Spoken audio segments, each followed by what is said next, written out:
Hello, boys and girls, and welcome back to another day with Mrs. Piggle Wiggle. Yesterday, Mary was being very rude to her mother and father, and Mrs. O'Toole wanted to find out how to make her stop being rude. So she called Mrs. Piggle Wiggle, and let's see how Mrs. Piggle Wiggle helps Mary understand how to talk to people. Mrs. Piggle Wiggle said, "Don't worry so, Mrs. O'Toole. Some of the most charming children I know were once answer backers. Fortunately, Mary has only just begun, so she can be cured in no time at all. You drop by here after lunch, and I'll give you Penelope Parrot to keep for a while. Mrs. Garrison has been using Penelope, but she has had her for a month now, and Gary should be cured by this time. Now, don't worry, Mrs. O'Toole. Penelope is a cure for even the most stubborn cases of answer backishness." Mrs. O'Toole hung up the phone, and she felt much better. Right after lunch, she went down to Mrs. Piggle Wiggle's house and got Penelope. Penelope Parrot was a large, cross-looking green bird who blinked rapidly.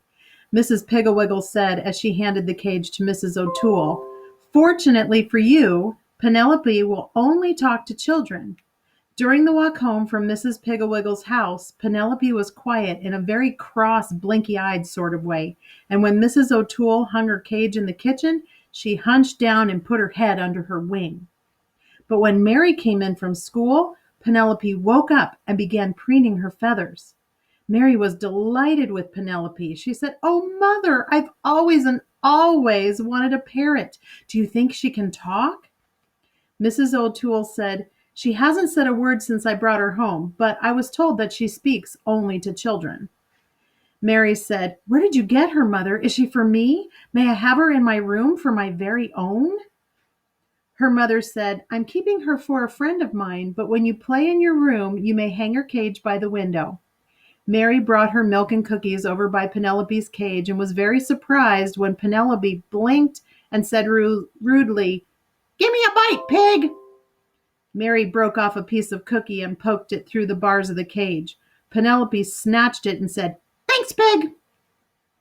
Mary turned to her mother. "She's certainly not very polite, is she?" Her mother said, "Well, perhaps she's been around rude people. After all, she is only a parrot and repeats what she hears." Penelope blinked her eyes and said, "Oh, yeah? Oh, yeah? Oh, yeah?" Mrs. O'Toole looked a little shocked, but Mary laughed and said, "Oh, may I bring the children in to see her, Mother? May I?"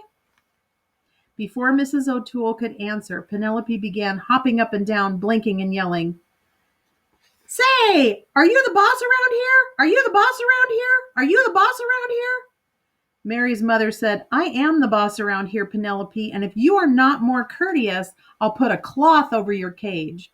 Penelope blinked and muttered. Mary bounced up and down excitedly. "What will that do, Mother? What will that do to Penelope?" Mrs. O'Toole said, "If I put a cloth over her cage, she will think that it's night and go to sleep." Penelope squawked, "I'll do it because I want to, but not because you tell me to." Mary was certainly surprised at that because she thought she had made up that brilliant remark. She didn't dare to look at her mother, so she put on her sweater and went out to find her playmates.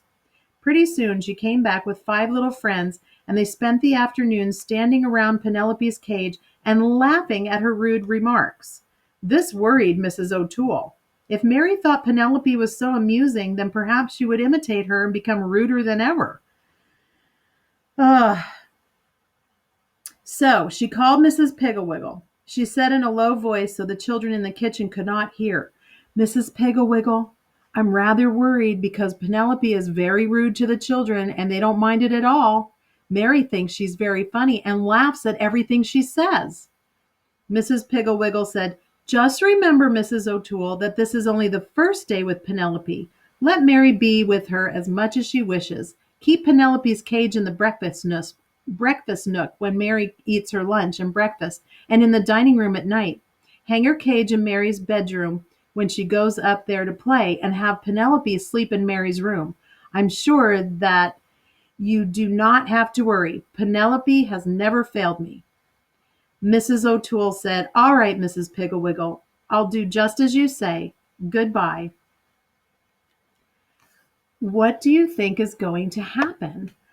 Penelope the bird is just as rude, if not ruder, than Mary. How is this going to help? Why do you suppose Mrs. Piggle Wiggle chose Penelope Parrot to come help Mary? Give me a note in the comments or draw me a picture, and I'd love to hear what you have to say about Penelope Parrot and the Talker Backers cure.